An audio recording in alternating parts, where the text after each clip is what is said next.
салом бинандагони гиромӣ, шумораи навбатӣ аз силсила намоиши ганҷи бебаҳо манзури шумост. имрӯз имкон дорем боз шуморо ба як навъи беморӣ ё тавре дар тиб мегӯянд вирус шинос намоем. гумон дорем ҳар кадоми шумо доир ба озах ё ба истилоҳ папиллома маълумот доред, чун аксаран дар дасту рӯй ва дигар ҷои пӯсти инсонҳо метавон онро мушоҳида кард. агар доир ба пайдоиш, табобат ва дигар мафҳумҳои ба он вобаста огоҳ шудан бароятон аз манфиат холӣ набошад, пас моро ҳамроҳӣ намоед. тавре ишора кардем, қариб ҳама ба ин беморӣ ё вирус шояд шинос ҳам бошанд. чун бахши аввали намоиши мо пурсиши сарироҳист, аз шаҳрвандон пурсон мешавем ки дар бораи озах ба сабабҳои пайдоиши он маълумот доранд ё не.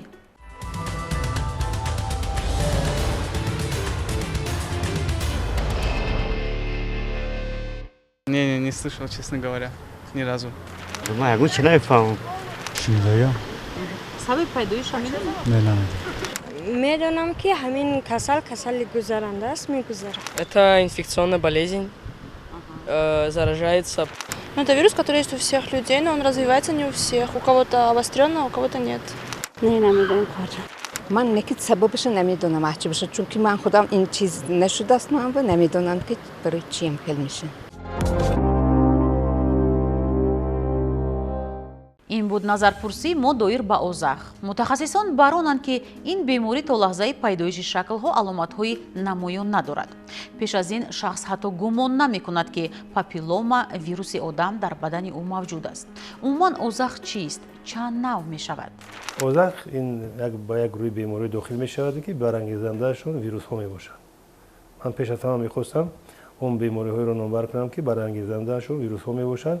пеш аз ба ин дохил мешавад табхоли фарогир, табхолҳои оддӣ, табхоли навзодон. хуб ғайр аз ин боз ба ин гурӯҳ дохил мешавад, яъне гурӯҳе ки барангезандаашон вирус мебошад, озахҳо пайдо мешаванд. озахҳои кафи даст, озахҳои ангуштон, озахҳои оддӣ, озахҳои нуктез, хуб моллюскҳои тамосӣ.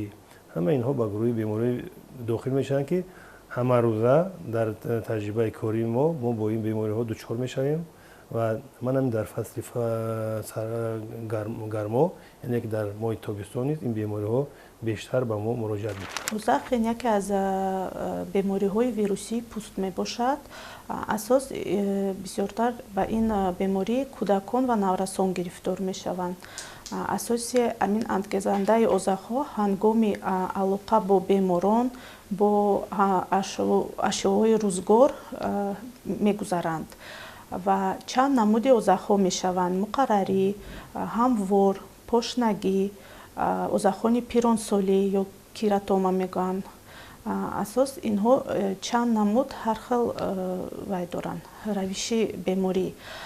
муқаррарӣ ин гирехчаҳои сатҳӣ мебошад ки андозаашон аз 3-10 миллиметр ҳам хел. пошнагӣ инҳо бисёртар дар панҷаи пой мешаванд, лекин андозаашон аз 0,5 то 5 миллиметр шуда метавонанд.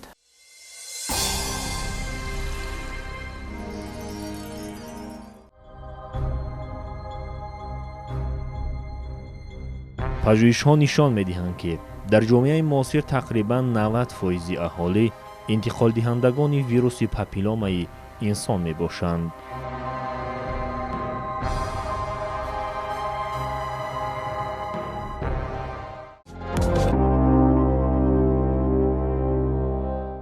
озах чӣ тавр пайдо мешавад? ин саволест ки шояд ҳар нафар ба он таваҷҷӯҳ кунад.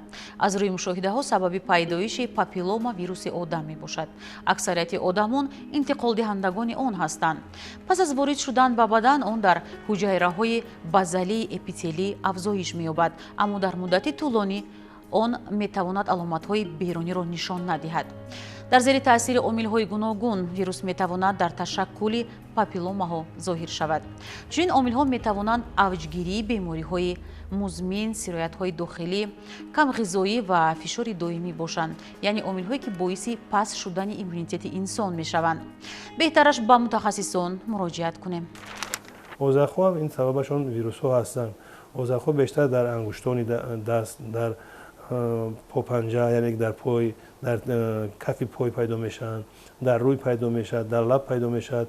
Ино ҳамашон барангезандашон вирус мебошанд ва вобаста ба он мавзеи ки ҳамон озах пайдо шудааст, мо усули табобатро яъне ки тавсия медиҳем. Бо кадом усул инро шахсоне мебошанд ки ман ҳамин папилома вирусҳо мегӯем ки дар пӯсти гардан пайдо мешавад, бештар дар пӯсти бадан пайдо мешавад. Онҳоро худашон гирифта бо тариқи мисол ҳамон корди тез гӯем ки лезва гӯем бурида мепартоянд. ин тамоман номумкин аст, чунки мана ҳозир ҳаво чӣ хел гарм аст, ин нурҳои офтоб ба онҷо таъсир мекунад ва ин сабаби пайдо шудани саратони пӯст мешавад. саратони пӯст ҳам ҳозир агар ба адабиёт ба сарчашмаҳо агар назар афканем, баъди тамоми бемориҳое ки дар ҷои якуму дуюму сеюм меистанд, дар ҷои чорум панҷум ҷой гирифтааст, яъне ки саратони пӯст низ бештар ҳозир вомехӯрад, чунки бисёр нафарҳое ҳастанд ки аз ҳамин нурҳои офтоб барзиёд истифода мебаранд, барои баланд шудани масъулияти бадан мегӯянд, лекин зарар дорад. ва ҳар як меъёр дорад ки дар кадом вақт, дар кадом соат ва чанд дақиқа бояд ки нурҳои офтобро истифода барад. пайдоиш асосан бо алоқа бо беморон ва ҳамин воситаҳои ашёи рӯзгорӣ асоса. бо баъзе ҳаст аломатҳое ки мисол аз сабаби асабонӣ, дисбаланси ҳормонҳо шуда метавонанд, пастшавии иммунитет, ҳассосият ба ягон доруҳо. саволи дигар: озах бештар дар куҷои пӯсти бадани инсон пайдо мешавад ё дар куҷои бадани инсон имкони пайдо шудан дорад? ин нукта низ ҷолиб аст. идомаи андешаи мутахассисонро мешунавем. аслан мешаванд дар панҷаҳо, ангуштони даст, дар пой, кафи пой ё ба русӣ мегӯянд подошвенные бородавки, мешавад дар гардан, дар рӯй, бисёртар дар ҳамин ҷойҳои пӯст дида мешаванд. боз як сабаби дигараш аст, аз нури офтоб боз пайдо мешаванд, бисёртар мешаванд. хонада будам камтар дард гирифт ва миён дард мекард камтар. як ду рӯз пас ҳамихи биромад як аллергия. баъд ҳамҷо рост омаде. биромаданда месӯхта.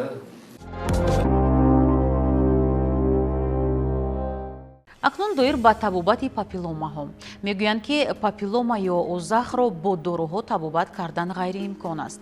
агар он пайдо шуда бошад, бояд бо роҳи бурида гирифтан нест карда шавад. дар баробари ин набояд фаромӯш кард ки заиф шудани масуният метавонад боиси афзоиши дубораи папилома гардад. озахҳои нуктезам муроҷиат мекунанд, озахҳои пангаштаам пайдо мешавад. бештар намудои ба мо муроҷиат мекунанд ки озахҳое ки дар кафи пой ҳастанд ва роҳгардӣ бисёр мушкил мешавад, дардманд мешавад пой ва ҳамин хусус муроҷиат мекунанд ва ғайр аз ин озахҳое ки дар панҷаҳои даст пайдо мешаванд бештар ба мо муроҷиат менамоянд. бисёртар мебиёянд, лекин асос ҳамин бо озахҳо бояд назди духтури пӯст биёянд, барое ки мераванд назди аптекаҳо, фарматсефто, ҳар намуд доруҳоро метиҳанд, месӯзонанд, бо пайҳо мебиёянд. асос духтури пӯст табобатро аён мекунад ва назди ки бо криотерапия боз чиз табобат кардан ҳамашро мегӯяд. ташхис хун ба вирусҳо, вирус ба ВПЧ, вирус папиломи человека равон карда мешавад, ба герпесҳо равон карда мешавад, дерматоскоп дидан мумкин, шаклашро ҳамвор, ноҳамвор, барои баъзашон мешавад ноҳамвор, мо ин вақт ба муоинаи онколог равон мекунем. хулоса ҳатман мегирем. баъд ба ҳамон дида вайро сӯзондан дар кор, гирифтан дар кор, табобати онҳо чанд намуд. ё табобат бо доруворӣ, табобат бо ёрии криотерапия, электрокоагуляция ё лазерный. баъзе озах ҳаст ки худ ба худ тоза мешаванд. баъзе ҳолатҳое мешавад ки калон мешаванд. мо барои аз кадом сабаб онҳоро мегирем, месӯзонем. барои бисёриё мерасанд, мекананд. вақте ки онро мекани мераси, он боз калонтар мешавад, боз ба ҳолатҳои онкологӣ мерасонад. аз ҳамин сабаб гирифтан дар кор. ташхиси ин бемориҳо ягон мушкилӣ надорад. тариқи клиникӣ, яъне объективӣ, мо вақте ки мебинем تشخیص میگذاریم، یعنی که دیاگنوز میمونیم و دیگر راهش یعنی که وقتی که میتوانند که در آزمایشگاه مرکزهای من بیماری‌های پوست میتوانند که در آزمایشگاه خون سپارن. وقتی که خون میسپارن در اونجا ویروسی پاپیلوم انسان یعنی که در اونجا پیدا می شود. با واسطه آزمایشگاه ما این رو تصدیق می نماییم و تابعات شروع می نماییم. این یگان مشکلی ندارد برای تشخیص گذاشتن اوزاخو. فقط همین یگانه مهمش همین است که این اوزاخو رو وقتی که اوزاخو این یک نمونه گریه‌چه‌های خرد هستن که با واسطه دانه ارزان برین بعد اگر که آهسته اینا به یک پیوست میشن و تا اندازه نخود اومده میرسن. از این دم کلانتر شدنشون ممکن است و در اون حالتی که کلان حجم میشن کمی تابعات مشکل میشود، یعنی که روی بوریش یعنی بریدن این به میان میآید. در حالت خرد بودن اینا رو میتوانیم که با واسطه ملهم هایی که هستند متابعت کنیم و غیر از این در بیشتر در کدام حالت اینو بیشتر میخورن در نوزادان گفتیم در آدمای کلانسال اگر مسئولیت انسان یعنی که ایمنیته انسان پس باشد در همون حالت اینو بیشتر میخورن و ما میتوانیم که در این حالت ها غیر از اون که با راه بوریش اگر ما تابعات کنیم باز میتوانیم که ملهم ها رو استفاده بریم، حب ها رو استفاده بریم.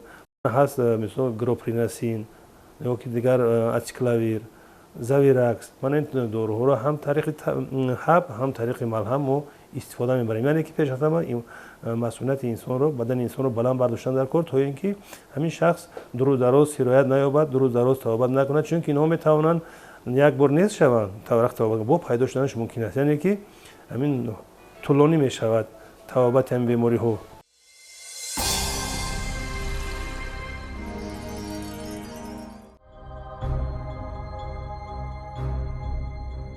پاپیلوما ویروس یک بیماری خطرناک است. بنابراین برای کم کردن خطر انکشاف بیماری رعایت بعضی قاعده ها مهم است.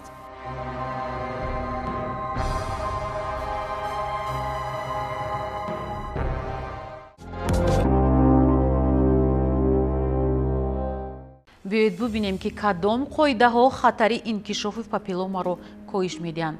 چند آنها رو هر یک نفر میدونند. نظارت دائمی حالت سیستم مسئولیت، غذای سالم، درست و سری وقت طبابت کردن زخم ها، بوریش ها. اگر یگان شکل در پوست پیدا شود با درماتولوگ یا دکتر پوست مراجعت کردن. خب باز با کدام قاعده ها رو باید رعایت نمود؟ توصیه می‌دادم همچون متخصص هر متخصص ها که همون نفرایی که گرفتار من همین پاپیلوما ویروس ها میباشن خوبش که اینا باید که به این خود مراجعت کنید دست نزنن یا که بریده نپرتاین. اونا پیش از همه باید که تحلیل یعنی که از طرف دکتران درماتولوژی میگوین یعنی که صاحب بیماری پوست باید تحلیل از آزمایشگاه گذارن. اون ویروس های پاپیلوما انسان چند نمود میشود. نمودی من اگر نمود شکری نمود ششمش هست که با بیشتر بیماری تبخال‌های کلان حجم رو به وجود میارد. من ویروس پاپیلوما انسان نمود 6 این یک نمود تبخال‌های کلان حجم رو به وجود میآورد و این یک نوعی بیماری گوییم که با سرطان پوست مبادل شدنش هم ممکن است. به همین خاطر خوب میشد که راههایی که تابعات ما میکنیم پیش از آن ما میبینیم که در کدام موضع جایگیر است با کدام اصول باید تابعات کنیم و یک چند اصول‌های تابعات وجود دارد. یک از این بریدنی یعنی که با راه لازری هست. از تابعات این من تابعاتی که سال‌های اخیر استفاده می‌بریم با واسطه لازر این تبخال‌ها رو ما می‌بریم. دیگر راهش بروش برقی میگوییم و سومش این با واسطه آزوت مایع یعنی که با واسطه سرما یعنی که همون آزوت مایع کریودیستروکس میگویند با واسطه همون ما این اوزاخو رو نیز کرده میتوانیم. توصیه می‌دهم اساس رعایت گیگینای شخصی با استفاده بردن SPF کریم های ضد آفتاب سری وقت مراجعت نمودن از اون سببی که حالتهایی میشن که اونها کلان میشن با ویای انکولوژی توبت میگردن. بسیار نفرهای حوزه میبینن که میگن دکتر ما میخواهیم که همین اوزاخو رو با واسطه لازر وای کنیم یعنی که بریده پرتاییم. در همین فصل گرمی یعنی که در محیط تابستان و چنانچه که میبینید هوا هم اونقدر محیط زیست اونقدر از جهت وای تازه نیست، اکولوژی تازه نیست، چون که گرد و چنگ و من این گرمی بلند برای بریدن وای روزگی داده نمیشه از طرف متخصصان، چون که هنگامی که بریدن میپرتوید به یگان وای در اونجا پیدا شدن تکرارا پیدا شدن همون اوزاخو دیده می شود یا که مبادل شدن گفتم که با سرطان پوست آوردن میرسوند من همین نورهای آفتابی که اینقدر تیز هستند و در این خوب میشد که اگر خواهند که مثال از جهت کسمتیکی که نمیخواهند که مثال در پوست بدنشون همین تبخلو باشن میتوانند در فصل آخرهای تیرمو در فصل زمستون یعنی در وقتی هوا کمتر مای هست سرد است و هوا مساعد است برای بریدن این اوزاخو مرحمت مراجعت کنند در این شب و روز در شهر دوشنبه در پایتخت عزیزمون یگان پروبلم برای کمک رساندن برای سری وقت توابت گرفتن یگان پروبلم نیست و من فکر میکنم در شهر نوحه‌ها نیز حاضر هم تیبی خصوصی فعالیت دارد هم تیبی دولتی یعنی که مؤسسه‌های دولتی فعالیت دارند و در اونجا مراجعت کنند من در نظر دارم شهر و نوحه‌ها ولایت‌ها یگان پروبلم برای توابت وجود ندارد.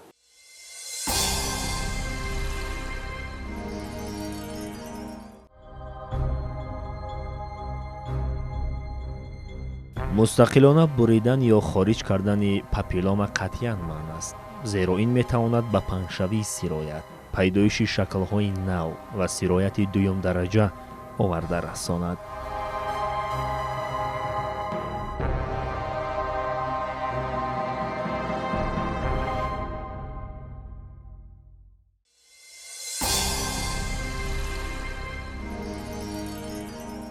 муҳим он аст ки озахро набояд вирус ё бемории сода пиндошт. бо пайдо шудани нишонаҳои аввалин беҳтараш сари вақт ба мутахассис муроҷиат кунед. пас маълум мешавад ки дар ин масъала эҳтиёткор бояд буд ва ба саломатии худ аҳамият дод, зеро саломатӣ дар дасти худи мост. шумораи навбатии намоиши ганҷи бебаҳо ба анҷом мерасад. агар бароятон манфиате бахшидем хеле хушҳолем. ҳамеша солиму бардам бошед. то боздид.